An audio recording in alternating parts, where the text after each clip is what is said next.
नताशा, ये तुम्हारी टैबलेट्स हैं। डॉक्टर ने कहा है तुम जल्दी ठीक हो जाओगी। मैंने तुम्हें पहले भी बोला है, मैं नताशा नहीं हूँ। ये मेडिसिन की कोई जरूरत नहीं है। मुझे खाना दो जल्दी से। नताशा के एक दोस्त ने खाने की प्लेट नताशा के सामने रखी, लेकिन ये क्या, नताशा खाना इस तरह से खा रही थी मानो कोई जानवर खा रहा है। गुस्सैल आवाज में नताशा ने फिर से खाना मांगा। खाना दो और चाहिए। ऐसा करते करते उसने सभी लोगों का खाना खत्म कर दिया और पानी मांगने लगी। विक्की ने पानी का गिलास नताशा के हाथ में दिया। वो गिलास नताशा ने फेंक दिया और गुस्से में बोली, घड़ा दो पानी का। और पानी का घड़ा को मुंह लगाकर पानी पीने लगी। यह सब अजीब था। चुप! कौन हो तुम और नताशा की शरीर में क्या कर रही हो? नताशा जोर जोर से हंसने लगी और अपने हाथ और पैर उल्टे करके जैसे कोई जानवर चलता है वैसे चलने लगी। ये सब देखकर सब लोग डर गए। चलते चलते अचानक से वो बोलने लगी, मेरा तुम कुछ उखाड़ नहीं सकते, सबको मार डालूंगी मैं, सबको। अब धीरे धीरे वो दीवार पर चढ़ रही थी। अघोरी बाबा ने अपने हाथ में राख ली और नताशा के ऊपर फूंक दी तो नताशा दीवार से नीचे गिर गई। दोस्तों, नताशा को क्या हुआ था? ऐसी हरकतें वो क्यों कर रही थी? जानने के लिए देखिए कर्ण पिशाचनी भाग 2। नताशा अपने हॉस्टल के कमरे में अपनी सहेली रिया के साथ बैठी थी। उसके चेहरे पर एक शातिर मुस्कान थी जो उसके मन में चल रही कुटिल योजनाओं की गवाही दे रही थी। रिया, मैं तुझे सच बताती हूँ, विक्की के लिए मेरा प्यार सिर्फ एक नाटक है। मैं उसे अपने जाल में फंसा रही हूँ। लेकिन नताशा, तुम तो पिछले कुछ दिनों से उसके साथ इतना प्यार से पेश आ रही थी, ये सब क्या है? अरे वो बेवकूफ मुझ पर फिदा हो गया है। उसे लगता है कि मैं सच में उससे प्यार करती हूँ और जब वो पूरी तरह मेरे प्यार में गिर जाएगा ना, तब मैं उसका सारा पैसा हड़प लूंगी। लेकिन तुम ये कैसे करोगी? नताशा ने रिया के कान में अपनी योजना का खुलासा किया। रिया नताशा की चालाकी से हैरान थी। उसने कहा, लेकिन नताशा, क्या तुम्हें नहीं लगता कि ये बहुत गलत है? विक्की तुम्हारे साथ सच्चा है। अरे वो तो एक बेवकूफ है, उसे जो करना है करने दो। मैं बस अपने फायदे के लिए उसे इस्तेमाल कर रही हूँ और एक बार जब मैं उसका सारा पैसा हड़प लूंगी ना, तो वो मेरे लिए किसी काम का नहीं रहेगा। नताशा और रिया दोनों हंसने लगी। उनकी हंसी में एक खतरनाक मंशा छिपी थी। विक्की को इस बात का अंदाजा भी नहीं था कि उसके साथ क्या होने वाला था। विक्की कुछ दिनों से अपने घर में कर्ण पिशाचनी का आवाहन कर रहा था, लेकिन बहुत बार आवाहन करने के बाद भी कर्ण पिशाचनी का आने या प्रकट होने का कोई संकेत विक्की को नहीं मिल रहा था और इस बात से विक्की परेशान था। उसने सोचा कि क्यों ना फिर से एक बार अघोरी बाबा से मिल लिया जाए। तभी विक्की के फोन की रिंग बजी। विक्की, कहाँ हो यार? कब से तुम्हारा फोन ट्राई कर रही हूँ, अब जाके कहीं फोन लगा है। नताशा, फोन तो चालू है मेरा, पता नहीं शायद नेटवर्क प्रॉब्लम होगा। अच्छा ठीक है।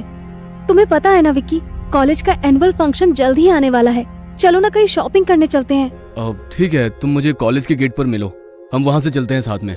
ठीक है, जल्दी आ जाना, मैं तुम्हारा वेट करूंगी। विक्की ने फोन काट दिया और अपनी बाइक लेके कॉलेज के गेट के पास पहुंचा।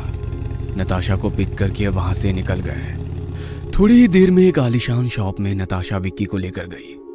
नताशा को सैंडल और कुछ कपड़े खरीदने थे। विक्की ने एक सैंडल निकाली और नताशा के पैर में वो डाल रहा था। तभी नताशा ने पैर से ही उस सैंडल को फेंक दिया और विक्की से कहा, What the hell? कितनी चीप सैंडल है ये, मुझे तो वो चाहिए। नताशा ने इशारे करते हुए विक्की को कहा। दूसरी तरफ एक अमीर औरत कुछ शॉपिंग कर रही थी। नताशा की नजरें उसी पर टिकी हुई थी। उसका पर्स एक जगह गिर गया। नताशा और विक्की दोनों ने वो नोटिस किया। विक्की को लगा उस औरत की पर्स उसे दे देना चाहिए, लेकिन तभी नताशा ने विक्की से कहा, विक्की, वो पर्स जल्दी से ले लो ना प्लीज। नताशा, तुम्हें पता है मैं ये नहीं कर सकता। ओह विक्की, देखो उस औरत को, उसे कुछ फर्क नहीं पड़ेगा और भगवान ने तुम्हें एक चांस दिया है तुम्हें साबित करने का कि तुम मुझसे कितना प्यार करते हो।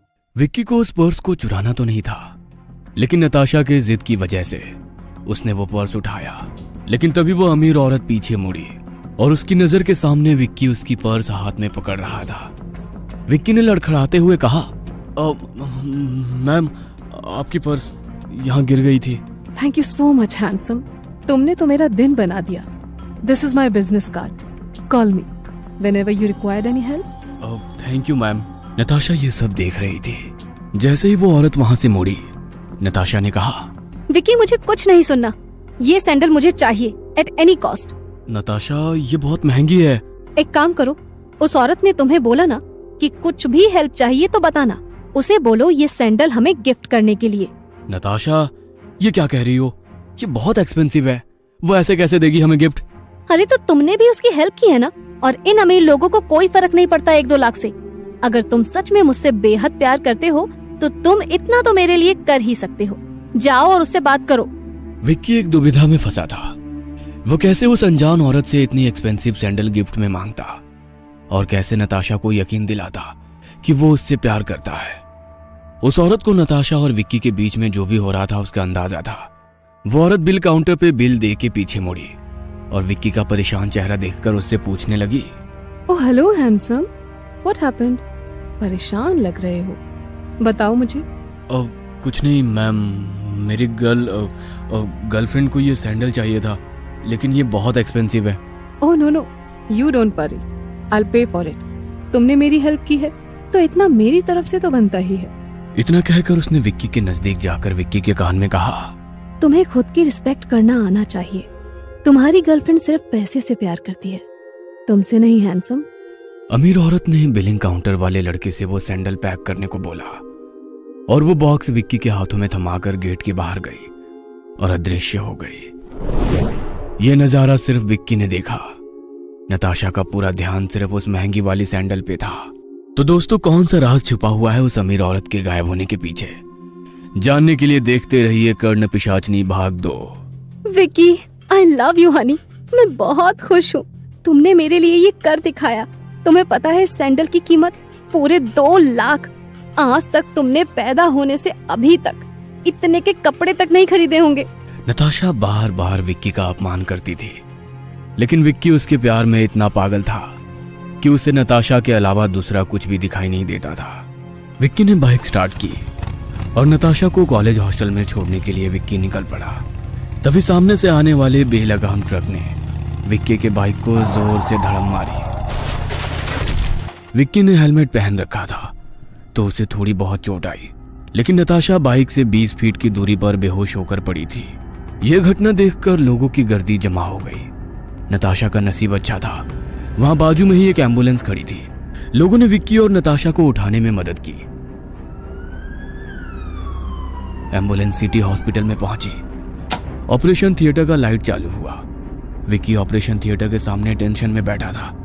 जैसे यह खबर नताशा के दोस्तों को मिली, सिटी हॉस्पिटल वो पहुंच गए। तब तक ऑपरेशन चालू था। डॉक्टर साहब बाहर आए। उन्होंने कहा, देखिए, घबराने की जरूरत नहीं है।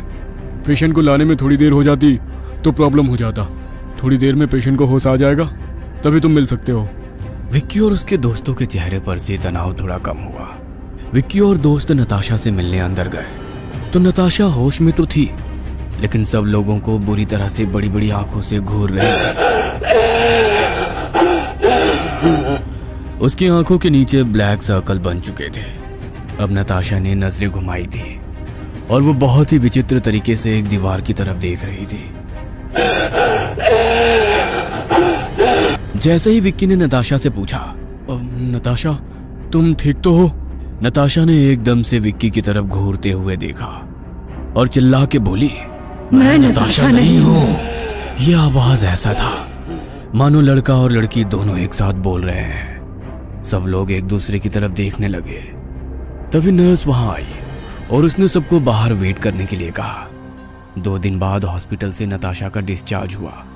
विक्की और नताशा के दोस्तों ने नताशा को एक ऐसे फ्लैट में लेकर गए जहां वो आराम से रह सकती थी, लेकिन इन सब में नताशा कुछ बोल नहीं रही थी। सिर्फ एक जगह पर देख के घूरती जा रही थी। किसी को कुछ समझ नहीं आ रहा था। नताशा, ये तुम्हारी टैबलेट्स हैं। डॉक्टर ने कहा है तुम जल्दी ठीक हो जाओगी। मैंने तुम्हें पहले भी बोला है, मैं नताशा नहीं हूँ। ये मेडिसिन की कोई जरूरत नहीं है। मुझे खाना दो जल्दी से। नताशा के एक दोस्त ने खाने की प्लेट नताशा के सामने रखी, लेकिन ये क्या, नताशा खाना इस तरह से खा रही थी मानो कोई जानवर खा रहा है। गुस्सैल आवाज में नताशा ने फिर से खाना मांगा। खाना दो और चाहिए। ऐसा करते करते उसने सभी लोगों का खाना खत्म कर दिया और पानी मांगने लगी। विक्की ने पानी का गिलास नताशा के हाथ में दिया। वो गिलास नताशा ने फेंक दिया और गुस्से में बोली, घड़ा दो पानी का। और पानी का घड़ा को मुंह लगाकर पानी पीने लगी। यह सब अजीब था। विक्की को समझ आ गया था कि यह सब कुछ नॉर्मल नहीं है। तभी उसे उस अघोरी की बात याद आई। विक्की ने दोस्तों से कहा, अब तुम सब यहीं रुको, मैं किसी को लेकर आता हूं जो नताशा को ठीक करने में हमारी मदद कर सके। विक्की रुको, मैं भी आता हूं तुम्हारे साथ। अरे नहीं नहीं, तुम सिर्फ नताशा का ख्याल रखना, मैं जल्द से जल्द आता हूं। विक्की के दोस्त ने सिर हिला के हाँ में जवाब दिया और विक्की उस घने जंगल की ओर चला गया। उसने अघोरी बाबा को पूरी हकीकत बताई। अघोरी बाबा विक्की के साथ उसके फ्लैट पर आया। नताशा सो रही थी। अघोरी बाबा को देखकर उसके दोस्त बोले, विक्की ये सब क्या है? यार तू पागल हो गया है क्या? इसे पाखंडी बाबा की नहीं, डॉक्टर की जरूरत है। ठीक कह रहे हो तुम, इस पाखंडी बाबा को निकाल दो यहाँ से। बस करो, तुमसे ज्यादा चिंता मुझे है नताशा की। वो मेरी गर्लफ्रेंड है। कौन सी गर्लफ्रेंड और तुम्हारी कौन सी रिलेशनशिप? कॉलेज में सबको पता है कि नताशा तुम्हारी सिर्फ खिंचाई कर रही है, वो कोई तुम्हारी गर्लफ्रेंड नहीं है। नताशा की दोस्त रिया ने इतना कहा ही था तो जोर जोर से नताशा की हंसने की आवाज आने लगी।